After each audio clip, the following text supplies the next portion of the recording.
Well, I think that's a really good question, because I think in some people's minds, if you make them, if there's a chuckle in your poem, then it's called like light verse. You know, they'll try to pigeonhole you as just like, oh, it's a limerick or so, you know, something like low art. But I think now there is more. I mean, Campbell is really funny. Richard's really funny. There's a whole school.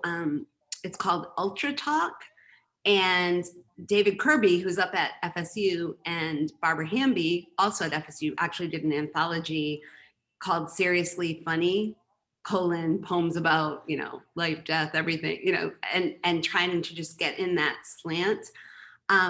I think politically, for me, it's easier, not easier. I mean, I think it's kind of hard to write funny sometimes, but it's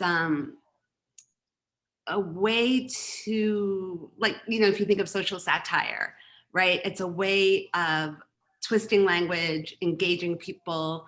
And if you think of just like the line break as a way you'd have a pause, take my wife, please, or whatever, you know, like whatever stupid joke it is, if you have a line break and you go down to the next word, you can really subvert people's expectations. So I think there's a lot of things in poetry that sort of mirror stand-up comedy in a strange way. So like if if you watch anything on Comedy Central or HBO or Netflix comedy special, the joke that the comedian first starts with, like 99 out of 100 times, that's how you end.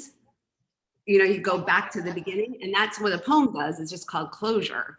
So I think there's all these weird parallels when you really think about it. And also just that poetry and comedy are, you know, they're inherently tragic and sad sometimes. And you can be funny and serious or sad at the same time, I think. You know, it's not just a joke at someone's expense. It's a joke that tells a deeper, you know, sort of, truth is a big word, but you know, something about our predicament. So I don't know. I really like using humor.